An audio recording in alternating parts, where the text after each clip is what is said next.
वो इसे वापस धरती को लौटा रहा है। डाकिनी जोर से चीखती है और उसकी परछाई दीवारों पर टूटती फूटती लकीरों जैसी फैल जाती है।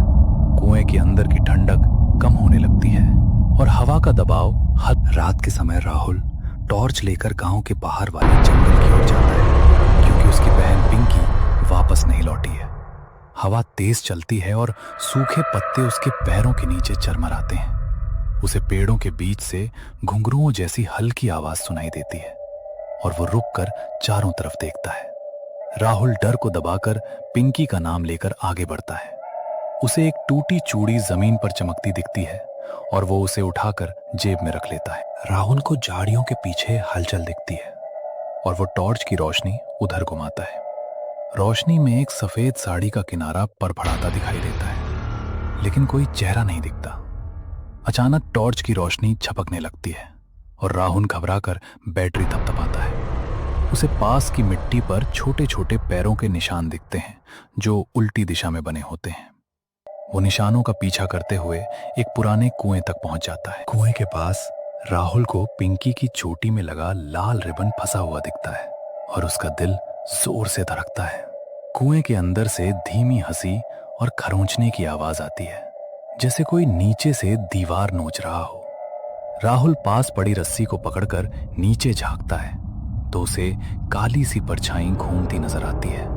उसकी जेब में रखी टूटी चूड़ी अचानक ठंडी हो जाती है, जैसे बर्फ हो। राहुल पीछे हटता है, लेकिन उसके पीछे किसी के नंगे पैर मिट्टी पर दबते हैं। राहुल धीरे धीरे मुड़ता है और टॉर्च की आखिरी रोशनी में एक औरत की उल्टी लटकी परछाई दिखती है, जिसके बाल जमीन को छू रहे हैं। वो परछाई फुसफुसाती है, चूड़ी वापस दे। और राहुल का हाथ अपने आप जेब की तरफ खींचने लगता है। राहुल कांपते हुए चूड़ी को कसकर पकड़ता है और भागने की कोशिश करता है, लेकिन उसके पैर जैसे जड़ हो जाते हैं। तभी कुएं से पिंकी की दबाई हुई चीख सुनाई देती है। राहुल डर और गुस्से के बीच फंसा हुआ कुएं की ओर दौड़ पड़ता है। राहुल कुएं के किनारे पहुंचते ही रस्सी कमर में बांधता है और टॉर्च दांतों में दबाकर नीचे उतरने लगता है। ऊपर से हवा की आवाज और नीचे से वही धीमी हंसी मिलकर भयानक गूंज बनाती है।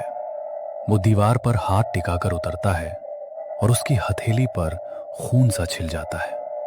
नीचे उतरते ही उसे कोने में पिंकी सिकुड़ी हुई दिखती है। उसके मुंह पर कपड़ा बंधा है। राहुल जल्दी से उसके मुंह का कपड़ा खोलता है और पिंकी कांपते हुए उसकी टूटी चूड़ी की तरफ इशारा करती है। राहुल अपनी शर्ट का धागा फाड़कर चूड़ी के दोनों टुकड़ों को कसकर बांध देता है और आंखें बंद करके माफी मांगता है। वो चूड़ी को कुएं की गीली मिट्टी में दबाकर कहता है कि वो इसे वापस धरती को लौटा रहा है। डाकिनी जोर से चीखती है और उसकी परछाई दीवारों पर टूटती फूटती लकीरों जैसी फैल जाती है। कुएं के अंदर की ठंडक कम होने लगती है और हवा का दबाव हल्का पड़ता है। रस्सी ढीली होती है और राहुल पिंकी का हाथ पकड़कर उसे पहले ऊपर चढ़ाता है। पिंकी ऊपर पहुंचते ही रोते हुए राहुल का नाम पुकारती है और राहुल आखिरी बार कुएं के भीतर देखता है, जहां डाकिनी की आवाज अब दूर होती जा रही है। वो खुद भी रस्सी पकड़कर ऊपर चढ़ता है और बाहर निकलते ही दोनों भाई बहन एक दूसरे को कसकर पकड़ लेते हैं। जंगल की घुंघरुओं वाली आवाज बंद हो जाती है और टॉर्च फिर से स्थिर रोशनी देने लगती है। राहुल जेब खाली करके देखता है। चूड़ी का कोई टुकड़ा नहीं बचा, बस मिट्टी की हल्की खुशबू है।